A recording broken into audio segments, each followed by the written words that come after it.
Hello बच्चों, तो भाई कैसे हो आप सभी। आई होप सारे बच्चे एकदम अच्छे होंगे, एकदम बड़े होंगे और एकदम मस्त होंगे बच्चों। तो आप सबका बहुत बहुत स्वागत है बेटा फिजिक्स वाला के अमेजिंग प्लेटफॉर्म और पीडब्ल्यू हिंदी मीडियम के चैनल पर, जहां पर तुम्हारा उदय बैच चल रहा था क्लास 9th का। और इसमें आज हम डिस्कस करने वाले हैं हमारा बिल्कुल नया नवेला सुथरा सा साफ सफा चैप्टर, जिसका नाम है ट्रायंगल, यानी कि ट्रायंगल, यानी कि बोले तो त्रिभुज। ठीक है, इंपॉर्टेंट चैप्टर है काफी ज्यादा। इस चैप्टर में सबसे ज्यादा बच्चों को कंफ्यूजन रहता है, आई नो, लेकिन मैं कोशिश ऐसे करूंगा कि तुम लोगों को ये पूरा चैप्टर बड़े प्यार से बेहतरीन तरीके से समझ में आ जाए। ठीक है, आज पहला लेक्चर है तो बेसिक के बारे में बात करेंगे कि त्रिभुज क्या होता है, त्रिभुज के कौन कौन से पार्ट होते हैं। ठीक है, और त्रिभुज में क्या क्या चीजें होती है, कितने प्रकार के त्रिभुज हमारे पास हैं। ठीक है, और इस चैप्टर का जो सबसे मेन चीज होने वाली है वो होने वाली है त्रिभुज की समरूपता। ठीक है, तो हम उसे भी समझेंगे कि क्या है, किस कहानी क्या है, ये क्यों है, ये हम अगर जो भी है बड़ा अच्छा लगता है वो वाला काम करते हुए चलेंगे। लेकिन बिना किसी देरी के शुरुआत करते हैं हमारी आज की क्लास की। तो देखो भैया, अब हमारा जो आज की क्लास का टॉपिक होने वाला है उसमें हम त्रिभुज करेंगे। ठीक है भैया, ये तो करना ही पड़ेगा, चैप्टर का नाम है तो पता होना चाहिए कि क्या पढ़ने वाले हैं, है ना। तो एक तो ये है, दूसरा क्या है, दूसरा है अपने पास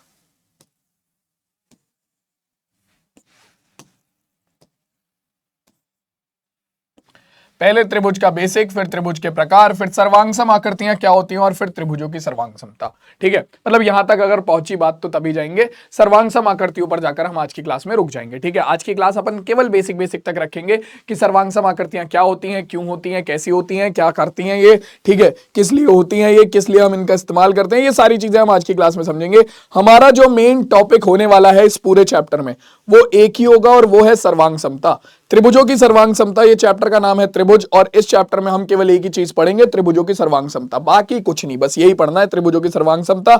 इसे ही अच्छे से समझना है, इसे ही अच्छे से पूरे चैप्टर में कवर करना है। तो शुरुआत करते हैं, आगे बढ़ते हैं और देखते हैं बच्चों सबसे पहले कि त्रिभुज क्या होता है। तो भैया यार देखो, त्रिभुज के बारे में हम काफी अच्छे से अभी तक हमने रेखा एवं कोण वाला चैप्टर जो था वो हमारा पूरे बहुत बेहतरीन तरीके से पढ़ा था। तो वहां पर हम बहुत अच्छे से जानते हैं कि त्रिभुज क्या होता है।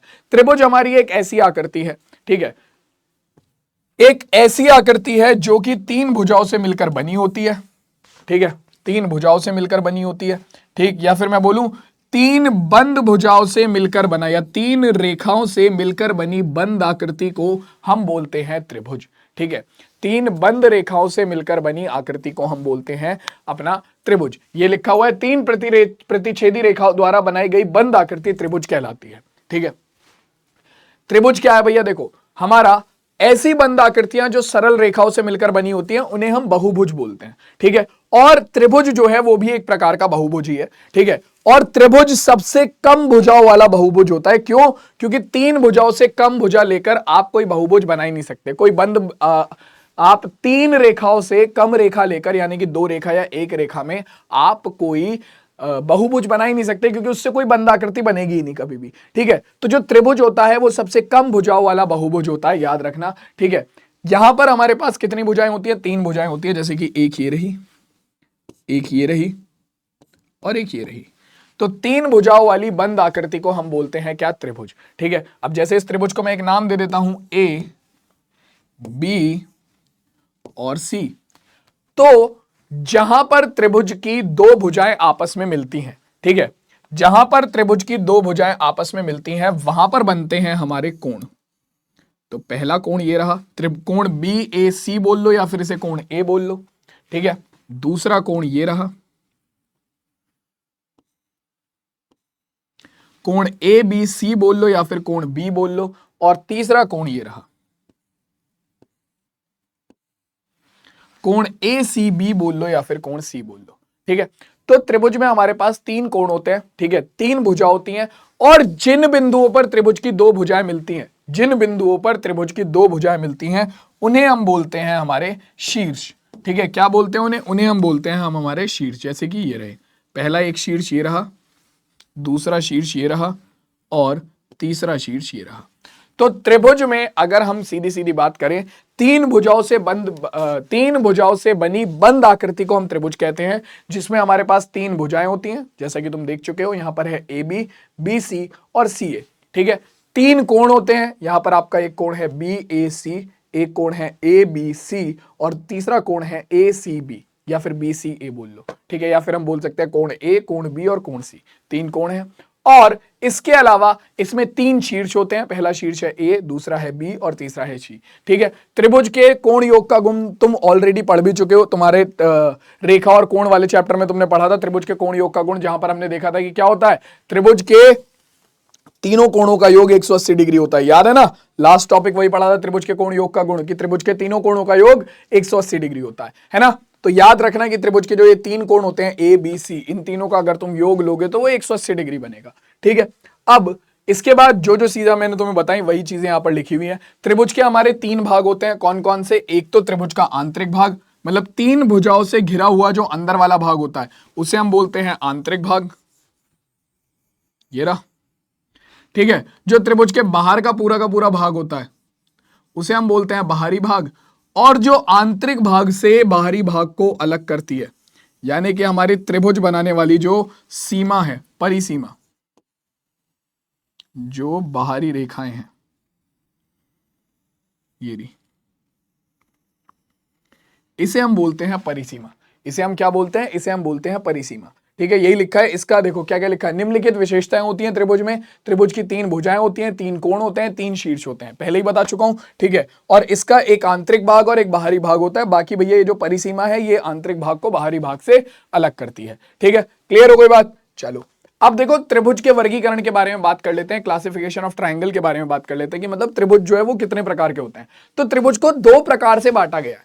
त्रिभुज को बांटने के 2 तरीके हैं। पहला तरीका है भुजाओं के आधार पर, दूसरा तरीका है कोणों के आधार पर। मतलब त्रिभुज को जो बांटा जाता है वो 2 तरीकों से बांटा जाता है, एक भुजाओं के आधार पर और एक कोणों के आधार पर। जैसे कि सबसे पहले हम बात करेंगे बच्चों भुजाओं के आधार पर। तो भुजाओं के आधार पर हमारे पास 3 प्रकार के त्रिभुज हैं, ये रहे विषमबाहु त्रिभुज, समबाहु त्रिभुज, समद्विबाहु त्रिभुज। ठीक है, भुजाओं के आधार पर हमारे पास 3 प्रकार के त्रिभुज हैं, विषमबाहु त्रिभुज, समबाहु त्रिभुज, समद्विबाहु त्रिभुज। ठीक है, जिनमें से सबसे पहले हम बात कर लेते हैं विषमबाहु त्रिभुज की। तो यार ऐसे त्रिभुज जिनकी तीनों भुजाओं की माप अलग अलग हो, ठीक है, ऐसे त्रिभुज जिसमें तीनों भुजाओं की माप अलग अलग हो, उन्हें हम बोलते हैं हमारे कौन से त्रिभुज, आपके विषमबाहु त्रिभुज।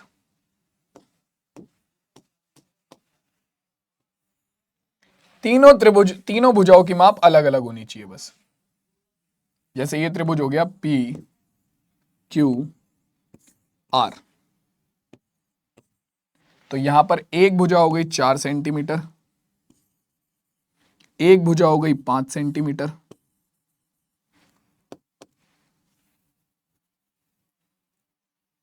एक भुजा हो गई 5 सेंटीमीटर और एक भुजा हो गई 6 सेंटीमीटर। ठीक है,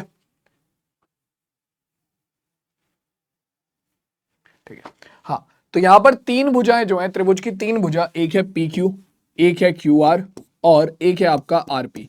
तीनों भुजाओं की जो माप है वो अलग अलग है। तीनों भुजाओं की माप क्या है, अलग अलग है। तो ऐसे त्रिभुज जिनमें तीनों भुजाओं की माप अलग अलग हो उन्हें ही हम बोलते हैं बच्चों विषमबाहु त्रिभुज। और इसके बाद समबाहु त्रिभुज आता है, जो कि इसका बिल्कुल उल्टा है, कि भैया ऐसे त्रिभुज जिसमें तीनों भुजाओं की माप बराबर हो।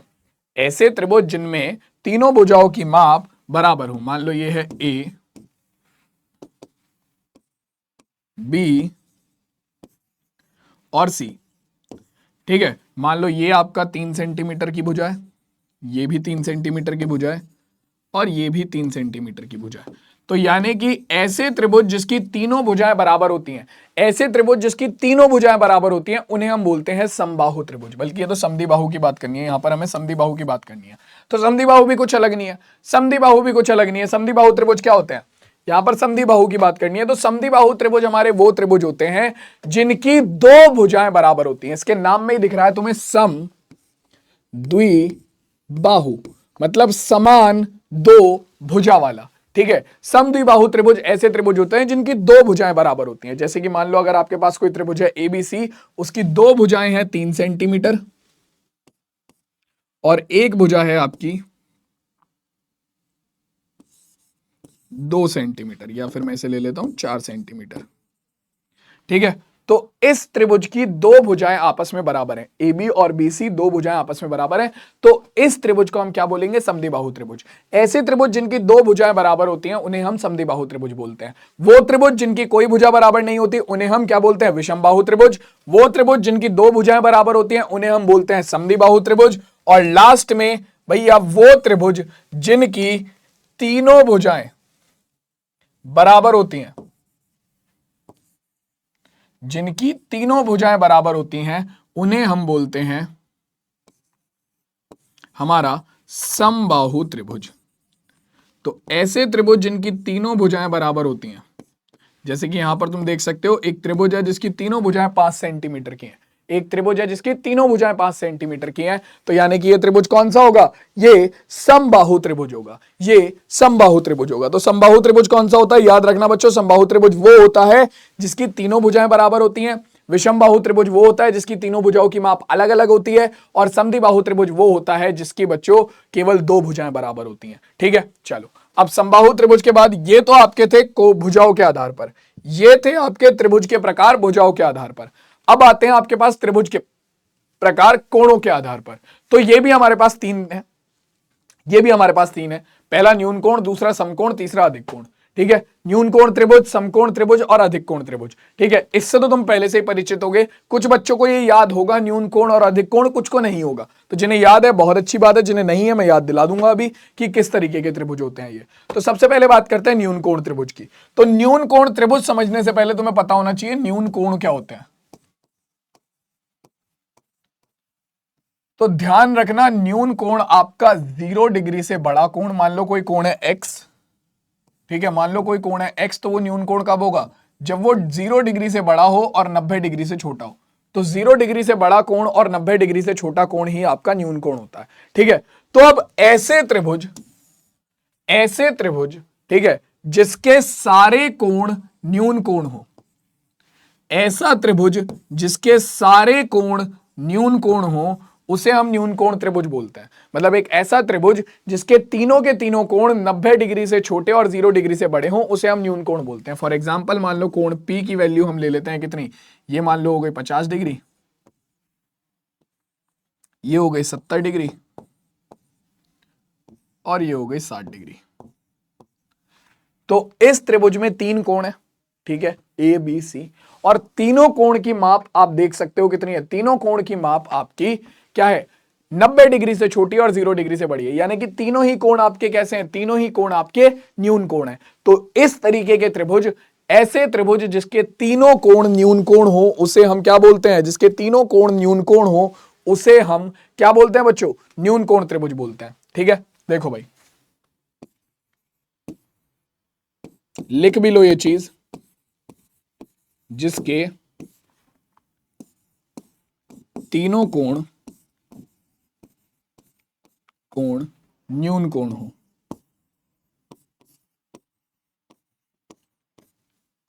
न्यून कोण हो,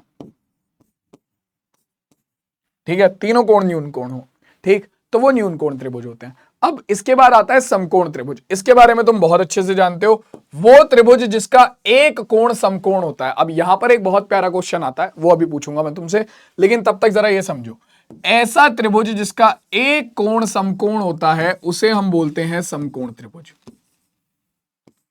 मान लो एक कोण है आपका, ये त्रिभुज हो गया, इसका कोई भी एक्स वाई जेड त्रिभुज का एक कोण, मान लो कोण y 90 डिग्री है, कोई भी एक कोण 90 डिग्री हो गया, ठीक है। तो ऐसा त्रिभुज जिसका कोई एक कोण 90 डिग्री होता है उसे हम समकोण त्रिभुज बोलते हैं। वे कोण,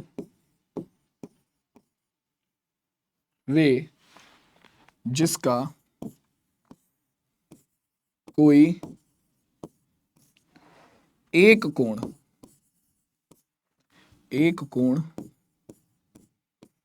समकोण यानी कि 90 डिग्री हो, ठीक है, उसे हम समकोण त्रिभुज बोलते हैं। ठीक, अब यहां पर एक क्वेश्चन आता है बहुत ज्यादा इंपॉर्टेंट, ठीक है, और तुम लोगों के लिए बढ़िया क्वेश्चन है। ठीक, समकोण त्रिभुज तो यहीं पर कंप्लीट हो गया, समकोण त्रिभुज तो यहीं पर कंप्लीट हो गया कि एक कोण जिसका एक ऐसा त्रिभुज जिसका एक कोण 90 डिग्री हो उसे समकोण त्रिभुज बोलते हैं। अब तुम लोग मुझे बताओ, क्वेश्चन है ये, क्या बताना है भाई, कि क्या किसी त्रिभुज में, क्या किसी त्रिभुज में दो समकोण हो सकते हैं?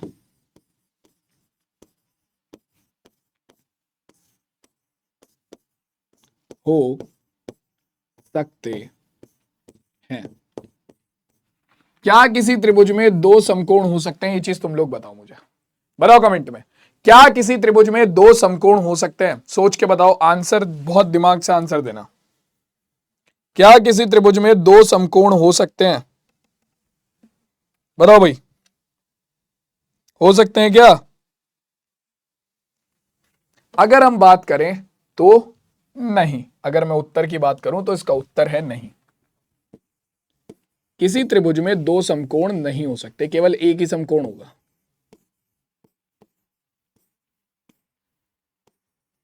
नहीं। कारण क्या है? देखो भाई, अगर मैंने किसी त्रिभुज में मान लो दो समकोण ले लिए, मान के देखो, एक पहले से 90 डिग्री है, दूसरा मैंने 90 डिग्री ले लिया, ठीक है। अब तीसरा कोण भी कुछ ना कुछ होगा। पहला कोण तुमने 90 डिग्री ले लिया, दूसरा भी 90 डिग्री ले लिया, अब तीसरा कोण भी तो कुछ ना कुछ होगा। तीसरा कोण भी तो कुछ ना कुछ होगा। मान लो तीसरा कोण तुमने ले लिया 1 डिग्री, बिल्कुल छोटा सा कोण ले लिया, ठीक। तो इन तीनों कोणों का योग करना जरा, 90 degree plus 90 degree plus 1 degree, तो ये कितना होगा? ये 181 डिग्री हो जाएगा, जो कि 180 डिग्री के बराबर नहीं है, ठीक है। तो अगर तुम किसी त्रिभुज में दो समकोण ले लोगे तो भाई साहब उन दोनों समकोणों का योग ही कितना हो जाएगा? उन दोनों समकोणों का योग ही 90 डिग्री हो जाएगा, 180 डिग्री हो जाएगा। उन दोनों समकोणों का योग ही 180 डिग्री हो जाएगा।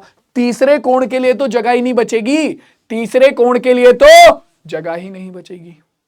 तो इसीलिए बच्चों, हमेशा हम कभी भी किसी त्रिभुज में हम दो समकोण नहीं ले सकते। ध्यान रखना, कभी भी किसी भी त्रिभुज में दो समकोण नहीं लिए जा सकते, एक ही समकोण लिया जा सकता है। कारण क्या है कि भैया, अगर आपका दो समकोण ले लिए तो तीसरे कोण के लिए तो जगह बचेगी नहीं, क्योंकि दो समकोणों का योग ही 180 डिग्री हो जाएगा, ठीक है। और हम जानते हैं त्रिभुज है हमारा अड़ियल लौंडा, त्रिभुज है हमारा अड़ियल लौंडा, उसे चाहिए कोणों का योग 180 डिग्री, ना उससे कम ना उससे ज्यादा, ठीक है, सीधी सी बात। अब देखो, समकोण त्रिभुज समझ में आ गया सबको? चलो, क्या अब इसके बाद बात करते हैं किसके बारे में? हमारा इसके बाद बात करते हैं हमारा अधिक कोण त्रिभुज के बारे में। तो अधिक कोण क्या होता है ये तुम्हें पता होना चाहिए इसके लिए। हाँ, अधिक कोण होता है वो कोण, मान लो कोई कोण है x, तो वो अधिक कोण कब होगा? जब वो 90 डिग्री से तो बड़ा हो, ठीक है, और 180 डिग्री से छोटा हो। तो 90 डिग्री से बड़ा कोण और 180 डिग्री से छोटा कोण को हम अधिक कोण बोलते हैं। तो अब अधिक कोण त्रिभुज होते कौन से हैं? तो देखो भाई, आपके वो त्रिभुज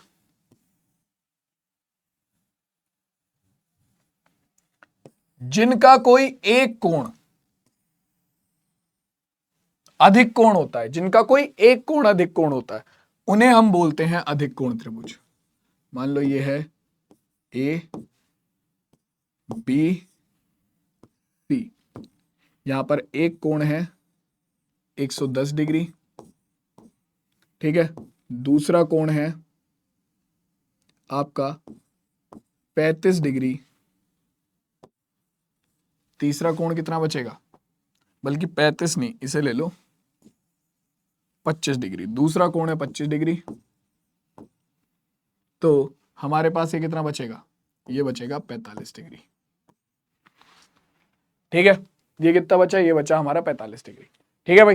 तो अब इस त्रिभुज में एक कोण है, कोण बी, जो कि 90 डिग्री से ज्यादा का है, ठीक है, और 180 डिग्री से छोटा है, ठीक है। एक कोण है कोण बी जो कि 90 डिग्री से ज्यादा है और 180 डिग्री से छोटा है। तो यानी कि ये त्रिभुज क्या होगा? आपका अधिक कोण त्रिभुज होगा। तो वह त्रिभुज जिसका एक कोण अधिक कोण हो, एक कोण अधिक कोण हो, उसे हम बोलते हैं अधिक कोण त्रिभुज। अब यहां से भी सेम क्वेश्चन आता है, क्या किसी त्रिभुज में एक से ज्यादा अधिक कोण हो सकते हैं? क्या किसी त्रिभुज में दो अधिक कोण हो सकते हैं? तो तुम सोच के देखो, अगर तुम किसी त्रिभुज में दो अधिक कोण लोगे तो फिर वही बात होगी। मान लो तुमने एक कोण लिया 110, दूसरा कोण ले लिया तुमने 91, 91 अधिक कोण है, 90 डिग्री से बड़ा है, ठीक है। तो अब तुम इन दोनों का योग करो, कितना आएगा? 201। दिक्कत हो गई, 180 डिग्री से ज्यादा हो गया। तो अगर तुम किसी त्रिभुज में दो अधिक कोण ले लोगे तो वो भी संभव नहीं है। क्यों? क्योंकि अधिक कोणों का, दो अधिक कोणों का योग ही तुम्हारा किससे ज्यादा हो जाएगा? दो अधिक कोणों का योग ही तुम्हारा 180 डिग्री से ज्यादा हो जाएगा। इसलिए तीसरे कोण की तो जगह ही नहीं बचेगी। तो इसीलिए आप किसी त्रिभुज में ना तो दो समकोण बना सकते हो, ना ही किसी त्रिभुज में दो अधिक कोण बना सकते हो, ठीक है। डायरेक्टली 1-1 मार्क के क्वेश्चन आते हैं, सीधा एक नंबर का क्वेश्चन पूछेगा तुमसे, बता दिया मैंने, ठीक है। तो भैया देखो, आपके कोणों के प्रकार यहां पर हो जाते हैं खत्म। तो कोणों के प्रकार हमारे, जो कि मैंने तुम्हें बता दिए, दो प्रकार हैं, ठीक है। दो प्रकार से बांटे जाते हैं। भुजाओं के आधार पर तीन कोण है हमारे पास, समबाहु, समद्विबाहु, विषमबाहु, जिनकी तीनों भुजाएं बराबर हो समबाहु, जिनकी दो भुजाएं बराबर हो समद्विबाहु, और जिनकी तीनों में से कोई भी भुजा बराबर ना हो वो आपके विषमबाहु। फिर कोणों के आधार पर है आपके पास न्यून कोण त्रिभुज, जिनका तीनों कोण, ऐसे त्रिभुज जिनके तीनों कोण न्यून कोण होते हैं, ठीक है। दूसरा समकोण त्रिभुज, ऐसा त्रिभुज जिनका कोई एक कोण समकोण हो उसे समकोण त्रिभुज बोलते हैं। और अधिक कोण त्रिभुज, ऐसे त्रिभुज जिनका कोई एक कोण अधिक कोण हो, यानी कि 90 डिग्री से बड़ा और 180 डिग्री से छोटा हो, उसे हम अधिक कोण त्रिभुज बोलते हैं, ठीक है। क्लियर हो गई बात? चलो बहुत बढ़िया। अब इसके बाद आती है हमारी मेन चीज, चैप्टर की सबसे इंपॉर्टेंट चीज। त्रिभुज का जो इंट्रो था वो खत्म हो गया और अब शुरू होगा असली चैप्टर। क्लास 9th का जो असली चैप्टर है त्रिभुज, वो यहां से शुरू होगा, ठीक है। यहां से होती है अगली शुरुआत, ठीक है। हमें पढ़ना है इस पूरे चैप्टर में त्रिभुज की सर्वांग समता के बारे में। तो हमें पता होना चाहिए पहले सर्वांग समता क्या होता है, ठीक है। तो सर्वांग समता को एक तरीके से ऐसे समझो, सर्वांग समता का मतलब है, लिखा हुआ भी है यहां पर, सर्वांग सम का अर्थ है सभी प्रकार से बराबर, ठीक है।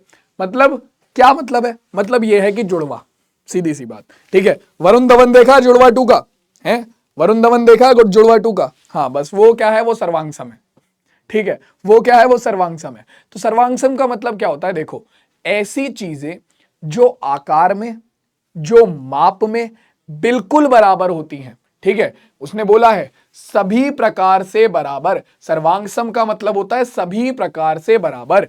तो ऐसी चीजें जो हर एक तरीके से समान हो, जैसे कि मेरे ये दोनों हाथ, ठीक है, ये आकार में, ठीक है, ये माप में, ये दिखने में बिल्कुल एक जैसे हैं, बिल्कुल समान है। तो ये दोनों एक दूसरे के क्या हैं? ये दोनों एक दूसरे के सर्वांग सम हैं। तो भैया ऐसी चीजें जो दिखने में, जो आकार में, जो माप में बिल्कुल एक दूसरे के समान होती हैं, उन्हें सर्वांग सम आकृतियां बोलते हैं, ठीक है। उन्हें सर्वांग सम बोलते हैं, उन्हें सर्वांग सम बोलते हैं। तो अब सर्वांग सम सबको समझ में आ गया। सर्वांग सम का मतलब है हर एक तरीके से बराबर, ठीक है, हर एक तरीके से बराबर। तो अब सर्वांग सम आकृतियां क्या होती हैं? तो सर्वांग सम आकृतियां होती हैं वे आकृतियां जिनका समान आकार हो और समान माप हो। ध्यान रखना, ये दोनों ही चीज बहुत ज्यादा जरूरी है। ऐसी आकृति जो कि समान आकार की हो और समान माप की हो, वो दोनों सर्वांग सम आकृतियां होती हैं। जैसे कि तुम्हारे, अगर तुम एक एग्जांपल लो कि तुम्हारे कॉपी के जो पेजेस हैं, तुम्हारे नोटबुक के जो पेजेस हैं, 2 पेजेस उठाओ, ठीक है, तो तुम देखोगे वो 2 पेजेस आकार में, माप में बिल्कुल समान है, ठीक है, दिखने में बिल्कुल एक जैसे हैं, माप में बिल्कुल समान है, आकार में बिल्कुल समान है। तो उन्हें हम क्या बोलेंगे? सर्वांग सम। तुम्हारे 10 रुपए के 2 नोट नए वाले ले लेना, ऐसा मत करना पता लग रही है कह रहे हो सर मेरे पास तो अलग अलग है, एक नया वाला एक पुराना वाला। ना जी ना, एक दोनों नए वाले लेना या दोनों पुराने वाले। वो दिखने में एक जैसे हैं, वो माप में एक जैसे हैं, उनका आकार एक जैसा है, तो वो क्या हो गए? वो सर्वांग सम हो गए। तो ऐसी चीजें जो आकार में और माप में बिल्कुल बराबर हो, बिल्कुल समान हो, उन्हें हम सर्वांग सम आकृतियां बोलते हैं। क्या बोलते हैं भाई? सर्वांग सम आकृतियां बोलते हैं। अब सर्वांग सम आकृतियों की जो कहानी है, ठीक है, वो हमें हर एक कहानी में ये याद रखना पड़ेगा कि भैया सर्वांग सम कब होगा? जब उसका आकार और माप दोनों बराबर हो, आकार और माप दोनों बराबर हो। तो इनमें से जरा तुम लोग बताओ मुझे कौन सी किसके सर्वांग सम है। मैं इन्हें नाम दे देता हूं, 1 2 3 4 5 और 6। तो तुम देखकर ही बता सकते हो, खाली तुम्हें देखते ही पता चल जाएगा कि सर क्या बात कर रहे हो। आपको दिख नहीं रहा क्या साफ साफ कि भैया पहली वाली जो है वो किसके सर्वांग सम है, वो छठी के सर्वांग सम है, दोनों एक जैसी हैं बिल्कुल दिखने में। ठीक है, आपकी जो दूसरी वाली है वो चौथी वाली के सर्वांग सम है। ठीक है, दोनों आकार में और माप में बिल्कुल बराबर हैं। ठीक है, और आपकी जो पांचवी है आकृति है वो तीसरी आकृति के सर्वांग सम है। ठीक है, पांचवी आकृति तीसरी आकृति के सर्वांग सम है। तो ये आपकी सर्वांग सम आकृतियां होती हैं, वो आकृति जो आकार में और माप में, ये वाला स्टेटमेंट बहुत ज्यादा ध्यान से रखना कि आकार में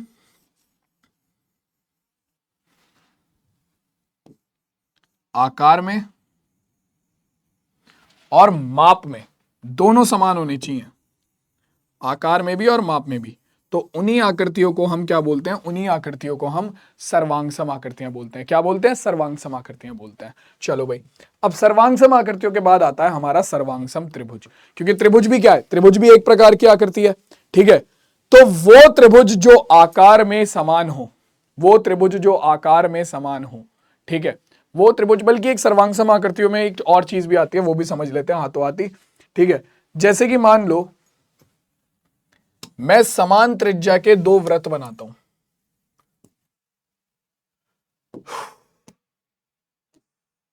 समान त्रिज्या के दो वृत्त, अगर इन दोनों वृत्तों की त्रिज्याएं बराबर हैं, मतलब इन दोनों का आकार समान है बिल्कुल, मान लो अगर ये 2 सेंटीमीटर है और ये भी 2 सेंटीमीटर है, मतलब आकार भी समान है और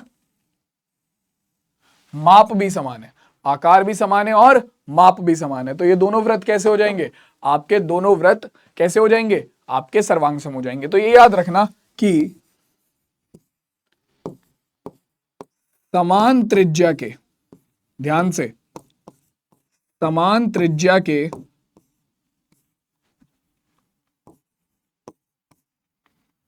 सभी वृत्त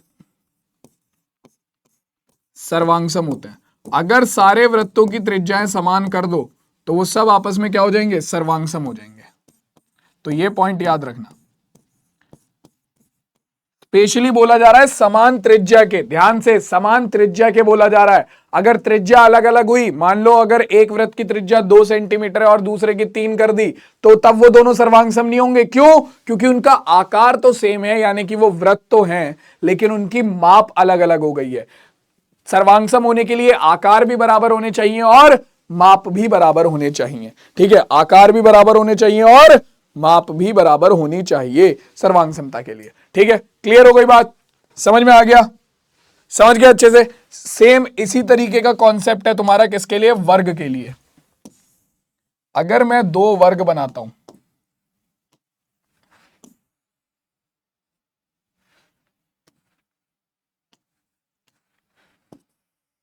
ठीक है, मान लो मैंने 2 वर्ग बनाए जिनकी भुजाओं की माप जो है वो बिल्कुल समान है, एक जैसी है। मान लो ये 2 centimetre 2 centimetre 2 centimetre 2 centimetre, same ये भी 2 सेंटीमीटर 2 सेंटीमीटर 2 सेंटीमीटर 2 सेंटीमीटर। तो बच्चों ये दोनों वर्ग जो होंगे वो आपस में क्या होंगे, आपस में सर्वांग सम होंगे। तो हमेशा ध्यान रखना कि समान त्रिज्या वाले सभी वृत्त सर्वांग सम होते हैं। ठीक है, समान भुजा वाले सभी वर्ग आपस में सर्वांग सम होते हैं। ठीक है, समान भुजा वाले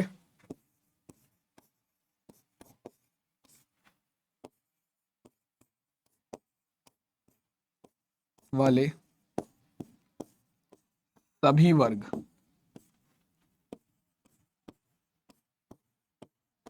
सर्वांग सम होते हैं।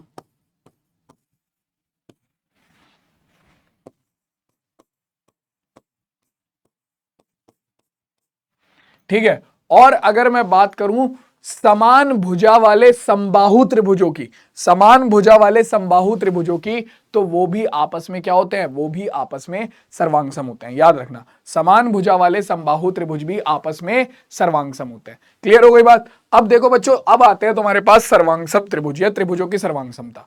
तो भैया अगर 2 त्रिभुज सर्वांग सम है, अगर 2 त्रिभुज सर्वांग सम है तो उनके सभी संगत भाग बराबर होते हैं। ठीक है, यहां पर यही चीज लिखी हुई है, सर्वांग सम त्रिभुजों के। देखो त्रिभुज सर्वांग सम कब होंगे ये तो अभी हम आगे पढ़ेंगे। ठीक है, लेकिन त्रिभुजों की सर्वांग समता से हमें क्या चीज समझ में आती है कि भैया ये त्रिभुज ऐसे होंगे जो कि दिखने में भी एक जैसे हों, ठीक है, और इनकी माप भी एक जैसी हो। अब दिखने में एक जैसे हो मतलब अगर एक समबाहु त्रिभुज है तो उसके सर्वांगसम दूसरा समबाहु त्रिभुज ही होगा। कभी ऐसा नहीं होगा कि एक समबाहु त्रिभुज के सर्वांगसम तुम समद्विबाहु त्रिभुज को सिद्ध कर दो, ना जी ना, कभी ऐसा नहीं होगा। हमेशा समबाहु त्रिभुज के सर्वांगसम समबाहु होगा, ठीक है, समद्विबाहु त्रिभुज के सर्वांगसम समद्विबाहु होगा, विषमबाहु के सर्वांगसम विषमबाहु होगा, ठीक है। तो याद रखना इस चीज को, ठीक, कि भैया सर्वांगसम त्रिभुज जो होंगे वो आकार में और माप में बिल्कुल समान होंगे। इसके बारे में हम और अभी तक पढ़ेंगे जब हम कसौटियों के बारे में पढ़ेंगे, सर्वांग समता की, त्रिभुजों की सर्वांग समता की कसौटी है। लेकिन अभी हम बात करते हैं कि अगर दो त्रिभुज सर्वांगसम है तो उनके संगत भाग हमेशा बराबर होते हैं, ठीक है। संगत भाग क्या होता है ये मैं अभी आगे बताऊंगा त्रिभुजों की संगतता में, ठीक है। लेकिन पहले ये समझो कि सर्वांगसम त्रिभुजों के संगत भाग जो होते हैं वो बराबर होते हैं, ठीक है। तो हम अभी जब क्वेश्चन सॉल्व करेंगे तो वहां पर हम बार बार लिखेंगे इस चीज को कि यार सर्वांगसम त्रिभुजों के संगत भाग है इसलिए बराबर है, सर्वांगसम त्रिभुजों के संगत भाग है इसलिए ये दोनों भुजा बराबर है, सर्वांगसम त्रिभुजों के संगत भाग है इसलिए दोनों कोण बराबर है। तो अब यार ये बार बार ये इतना बड़ा लिखना कि सर्वांगसम त्रिभुजों के संगत भाग, ठीक है, इतना बड़ा बार बार लिखना यार बहुत सिरदर्दी लगता है, ठीक है। तो हम इसे शॉर्टकट में लिखते हैं CPCT, ठीक है। CPCT का मतलब होता है इंग्लिश में corresponding parts of congruent triangle, मतलब सर्वांगसम त्रिभुजों के संगत भाग। आपका इसका इंग्लिश में मतलब है, सर्वांगसम त्रिभुजों के संगत भाग का इंग्लिश में मतलब है corresponding part of congruent triangle, और उसकी शॉर्टकट है CPCT। तो अब आप जब आगे क्लासेस में CPCT सुनोगे बार बार तो कंफ्यूज मत होना कि सर ये CPCT क्या है। CPCT का मतलब होता है आपका सर्वांगसम त्रिभुजों के संगत भाग, और सर्वांगसम त्रिभुजों के संगत भाग हमेशा क्या होते हैं, बराबर होते हैं। यही चीज यहां पर हमने पहले ही बता दी है, पता कर ली है कि सर्वांगसम त्रिभुजों के संगत भाग हमेशा बराबर होते हैं। तो मैं दो सर्वांगसम त्रिभुजों में बोल सकता हूं कि भैया देखो, सर्वांगसम त्रिभुज लिखने का मैं चिन्ह भी बता देता हूं। जैसे मान लो ये पर लिखा हुआ है ABC और XYZ। तो अगर मुझे लिखना है कि भैया त्रिभुज ABC जो है वो त्रिभुज XYZ के सर्वांगसम है, तो कैसे लिखेंगे? इसे लिखने का तरीका होगा त्रिभुज ABC त्रिभुज XYZ के सर्वांगसम है। अब इतना बड़ा थोड़ी ना लिखूंगा, ना जी ना, एक डायरेक्ट सीधा वो है बहुत छोटा सा, त्रिभुज ABC बराबर का चिन्ह और उसके ऊपर ये लहर का निशान, बराबर का चिन्ह और उसके ऊपर ये लहर का निशान, ये निशान है सर्वांग समता का। ये निशान है किसका? सर्वांग समता का। तो अगर तुम दो त्रिभुजों के बीच में ये निशान लगा देते हो तो उसका मतलब है कि वो दोनों त्रिभुज आपस में सर्वांगसम होंगे। वो दोनों त्रिभुज आपस में कैसे होंगे? सर्वांगसम होंगे। तो त्रिभुज ABC सर्वांगसम है त्रिभुज XYZ के, इसे लिखने का तरीका है ये, ठीक है। त्रिभुज ABC सर्वांगसम है त्रिभुज XYZ के, उसे लिखने का तरीका होता है ये। क्लियर हो गई यहां तक की बात? यहां तक पढ़ाया हुआ सबको समझ में आ गया? अभी तक पढ़ाया हुआ सबको क्लियर है? चलो भाई, तो अब एक काम करते हैं, बेसिक से एक दो क्वेश्चन देख लेते हैं पहले। बहुत बेसिक से क्वेश्चन है, अभी तक हमने जो पहले करे थे उसी के हिसाब से अभी के क्वेश्चन है। समान आकार और समान माप वाली आकृतियां होती हैं, बताओ भाई, समान आकार और समान माप वाली आकृतियां क्या होती हैं? आधी होती हैं एक दूसरे की, असमान होती हैं एक दूसरे के, सर्वांगसम होती हैं, या फिर इनमें से कोई नहीं? तो सीधी सी बात है, अभी 2 मिनट पहले ही पढ़ा है हमने, वो आकृतियां जिनका आकार और जिनकी माप बिल्कुल बराबर होती है उन्हें ही हम क्या बोलते हैं? सर्वांगसम आकृतियां बोलते हैं। तो सीधी सी बात है, सी विकल्प हमारे इस दिए गए प्रश्न का बिल्कुल सही उत्तर हो जाएगा। अगला सवाल अगर हम देखें क्या कह रहा है, ये कह रहा है त्रिभुजों के तीनों अंतः कोणों का योग क्या होता है? तो भैया हमने बहुत अच्छे से ये पढ़ लिया है, त्रिभुज के कोण योग के गुण में वाला जो टॉपिक था वहां पर बहुत अच्छे से हम इस चीज को कवर करके आए हैं कि भैया त्रिभुजों के तीनों अंतः कोणों का योग 180 डिग्री होता है। तो डी विकल्प हमारे इस दिए गए प्रश्न का क्या हो जाएगा? बिल्कुल सही उत्तर हो जाएगा। तो भाई एक बार देख लो इसे, क्लियर हो गई बात? समझ में आ गया?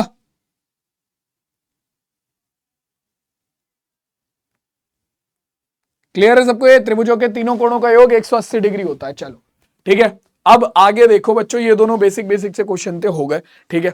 तुम लोगों का भी टाइम पास बढ़िया हो गया, बढ़िया आसान से क्वेश्चन थे। अब आ जाते हैं त्रिभुजों की संगतता पर, ठीक है, और इसके बाद हम वापस से सर्वांग समता, त्रिभुजों की सर्वांग समता पर चलेंगे। तो त्रिभुजों की संगतता का क्या मतलब है? इस त्रिभुज के साथ कौन से भाग संगत होंगे? देखो, हम संगत कोणों को पहले ही पढ़ चुके हैं, ठीक है। रेखा एवं कोण वाले चैप्टर में तो कुछ वैसे ही है, जैसे x y जेड, ठीक है, एक्स वाई जेड, यहां हो गया पी क्यू आर, ठीक है। तो अब देखो संगत भाग, यहां पर देखो त्रिभुजों में क्या होता है, त्रिभुज में हमारे पास दो चीजें हैं, एक भुजा और एक कोण। तो यहां पर जो संगत भाग होंगे या तो वो संगत भुजाएं होंगी या वो फिर वो संगत कोण होंगे, ठीक है। संगत भुजाएं होंगी या संगत कोण होंगे। अब संगत भुजा और संगत कोण क्या है, इसे ऐसे समझो, अगर मैं नॉर्मल भाषा में बात करूं, अभी जब हम कसौटियां पढ़ेंगे तो वहां पर तो चीजें और बढ़िया हो जाएंगी, बट यहां पर अगर मैं नॉर्मल भाषा में बात करूं तो अगर मैं इस त्रिभुज को उठाकर इस त्रिभुज के ऊपर रख देता हूं, या मैं त्रिभुज पी क्यू आर को उठाकर त्रिभुज एक्स वाई जेड के ऊपर रख देता हूं, ठीक है। तो उस केस में क्या होगा, अगर मैं त्रिभुज एक्स वाई जेड को उठाकर त्रिभुज पी क्यू आर के ऊपर रख देता हूं, तो उस केस में क्या होगा, जो भुजा जिस भुजा को ढकेगी, ठीक है, जो कोण जिस कोण को ढकेगा और जो शीर्ष जिस शीर्ष के ऊपर आएगा वो उसके संगत हो जाएगा। मान लो तुम त्रिभुज एक्स वाई जेड को उठाकर त्रिभुज पी क्यू आर के ऊपर रखते हो, तो त्रिभुज एक्स वाई जेड का बिंदु एक्स कौन से बिंदु के ऊपर आएगा, त्रिभुज एक्स वाई जेड को तुमने उठाया, बताओ कमेंट्स में ये किसके संगत होगा, बिंदु x किसके संगत होगा। तुम एक्स वाई जेड को उठाकर पी क्यू आर के ऊपर रखोगे तो सीधी सी बात है बिंदु x किसके ऊपर आएगा, बिंदु p के ऊपर आएगा। तो बिंदु x किसका संगत हो गया, बिंदु p का। सेम इसी तरीके से बिंदु y किसका संगत हो गया, बिंदु q का, ठीक है। बिंदु r किसका संगत हो गया, बिंदु r नहीं, बिंदु z। बिंदु z किसका संगत हो गया, बिंदु r का। क्यों, क्योंकि जब तुम एक्स वाई जेड को या पी क्यू आर को उठाकर एक दूसरे के ऊपर रखोगे, बिल्कुल ऐसे एक के ऊपर एक, तो जो भाग जिस भाग के ऊपर आएगा वो उसका संगत हो जाएगा। तो बिंदु x बिंदु p के ऊपर आ रहा है, शीर्ष y शीर्ष q के ऊपर आ रहा है और शीर्ष z शीर्ष r के ऊपर आ रहा है। इसके अलावा आपकी एक्स वाई भुजा किसके ऊपर आएगी भाई, एक्स वाई भुजा आएगी हमारी पी क्यू भुजा के ऊपर। तो इधर लिखता हूं मैं, एक्स वाई भुजा आएगी पी क्यू के ऊपर, तो एक्स वाई पी क्यू के संगत होगी, ठीक है। वाई जेड भुजा आएगी आपकी किसके ऊपर, क्यू आर के ऊपर, ठीक है। तो वाई जेड क्यू आर के संगत होगी, और लास्ट में जेड एक्स भुजा जो है, ठीक है, वो आएगी आपका पी आर के ऊपर।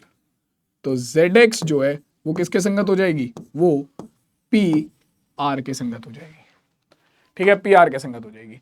अब सेम इसी तरीके से आपके कोणों का किस्सा चलेगा कि कोण x किसके ऊपर आएगा, कोण x जो है वो किसके ऊपर आएगा, वो आएगा कोण p के ऊपर। तो कोण x का संगत कोण कौन सा हो गया, कोण x का संगत कोण हो गया कोण p। कोण x का संगत कोण होगा कोण p, ठीक है। सेम इसी तरीके से कोण y का संगत कोण कौन सा हो जाएगा, कोण y का संगत कोण हो जाएगा कोण q। कोण y का संगत कोण हो गया कोण q।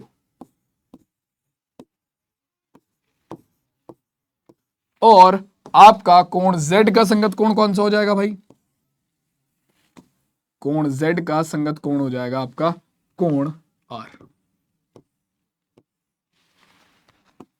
क्योंकि कोण z किसके ऊपर आएगा, कोण z आपका कोण r के ऊपर आएगा, ठीक है। तो ये हो गए बच्चों आपके संगत कोण, संगत भुजा और संगत शीर्ष, कि जब आप एक त्रिभुज को उठाकर दूसरे त्रिभुज के ऊपर रखोगे तो जो भाग जिस भाग को कवर करेगा वो उसके संगत हो जाएगा, बात खत्म, ठीक है। यही सिंपल सा लॉजिक है, यही सिंपल सी बात है जो कि हमें यहां पर समझनी है, ठीक है, जो कि हमें यहां पर समझनी है। अब यहां से एक चीज और आती है, ठीक है। तो ये तो बेसिक संगतता की बात हो गई, ठीक है, ये अभी जब हम बेसिक चीजें पढ़ेंगे वहां पर बात होगी। लेकिन जब हम बात करेंगे बच्चों, देखो मान लो अभी यहां पर तुम्हारे सामने मैं त्रिभुज लेता हूं, ये वाले त्रिभुज एक्स, त्रिभुज ए बी सी, त्रिभुज टी ई और एफ। ठीक है, तो मैंने तुम्हें बताया कि इस त्रिभुज को उठाकर इसके ऊपर रखोगे, जो भाग जिसके ऊपर आ गया वो उसके संगत हो जाएगा। लेकिन जब हम त्रिभुजों की सर्वांग समता के बारे में पढ़ेंगे, जब हम त्रिभुजों की सर्वांग समता की कसौटियां पढ़ेंगे, तो वहां पर हम ऐसे संगतता को नहीं देखेंगे। वहां पर हम संगतता को देखेंगे, जो भाग जिस भाग के बराबर होगा वो उसके संगत हो गया। सीधी सी बात। मतलब कि देखो, अगर तुम्हारा कोण ए जो है वो बराबर है कोण ई के, कोण ए बराबर है कोण ई के, तो इसका मतलब यह है कि कोण ए जो है वो कोण ई का संगत कोण है। ठीक है, कोण ए जो है वो कोण ई का संगत कोण है। ठीक है, अगर मान लो ऐसे ही तुम्हारी AC जो है वो बराबर है किसके, तुम्हारा ED के, तो इसका मतलब AC जो है वो ED की संगत भुजा है। ठीक है, AC आपका ED की संगत भुजा है, DF की नहीं है। ठीक है, कि भैया आप कहने लगो सर त्रिभुज ABC को DEF के ऊपर उठाकर रखेंगे तो AC की संगत भुजा DF होगी, नहीं, आपका AC की संगत भुजा ED होगी। क्यों? क्योंकि AC बराबर है ED के। तो इस तरीके के जो केसेस हैं वो जब हम त्रिभुजों की सर्वांग समता की कसौटियां पढ़ेंगे तो वहां पर मैं तुम्हें और अच्छे से एक्सप्लेन करूंगा। ठीक है, बट अभी बेसिक इतना ही रखते हैं। ठीक, चलो अब आ जाते हैं मेन मुद्दे पर, एक दो क्वेश्चन और देखते हैं। हमें यह तो पता चल गया अब कि जो सर्वांगसम त्रिभुज होंगे, अब जैसे कि देखो, मान लो मैंने यहां पर लिखा त्रिभुज ABC जो है वो सर्वांगसम है त्रिभुज PQR के, तो इसमें संगत भाग का कैसे पता चलेगा? मैंने ये बोला कि संगत भाग बराबर होंगे, तो संगत भाग का कैसे पता चलेगा? तो देखो, आपका जो संगत भाग होता है वो इनके त्रिभुजों के लिखने के क्रम से पता चल जाता है, त्रिभुजों के लिखने के क्रम से पता चल जाता है। जैसे पहले नंबर पे अगर A लिखा है और यहां पर इसके सर्वांगसम त्रिभुज में पहले नंबर पे P लिखा है, तो ये दोनों आपस में संगत है, A और P आपस में संगत है, तो कोण A बराबर होगा किसके, कोण P के। दूसरे नंबर पे B है, यहां पर दूसरे नंबर पे क्या है, Q, तो बिंदु B या आपके शीर्ष B का जो संगत कोण होगा वो क्या होगा, वो शीर्ष Q होगा। ठीक है, ऐसे ही C का संगत क्या हो जाएगा, C का संगत हो जाएगा जो तीसरे नंबर पे है दोनों, तो ये हो गया C का R। ठीक है, अब AB की संगत भुजा क्या होगी, AB की संगत भुजा क्या होगी, देखो भाई AB की संगत भुजा क्या होगी आपकी, क्योंकि संगत भाग तो बराबर ही है, तो AB की संगत भुजा क्या होगी, तो देखो A और B पहले और दूसरे नंबर वाले हैं। ठीक है, तो इस त्रिभुज में भी पहले और दूसरे नंबर वाले ढूंढो कौन है, A, P और Q, तो AB की संगत भुजा है PQ, तो यानी कि AB बराबर PQ है। दूसरे और तीसरे नंबर पे है BC, BC की संगत भुजा कौन सी होगी, दूसरे और तीसरे नंबर वाली यानी कि QR। और फिर तीसरे और पहले नंबर पे है CA, तो CA की संगत भुजा कौन सी होगी, तीसरे और पहले नंबर वाले यानी कि RP। तो ये हो गए बच्चों आपके क्या, त्रिभुज ABC सर्वांगसम है अगर त्रिभुज PQR के, तो उसके संगत भाग ये हो जाएंगे और ये आपस में बराबर होंगे। क्यों? CPCT से सर्वांगसम त्रिभुजों के संगत भाग जो होते हैं वो आपस में बराबर होते हैं। ठीक है, चलो अब बेसिक क्वेश्चन कर लेते हैं। अगली क्लास में हम सर्वांगसम त्रिभुजों की समरूपता, वो त्रिभुजों की सर्वांगसमता की कसौटियां तो पढ़ेंगे ही और वहां पर संगतता को और अच्छे से पढ़ेंगे, बट बेसिक क्वेश्चन कर लेते हैं। सर्वांगसम आकृतियां होती हैं, बताओ भाई, सर्वांगसम आकृतियां होती हैं जिनके आकार समान हो, जिनकी माप समान हो, जिनके आकार व माप दोनों समान हो, या फिर इनमें से कोई नहीं।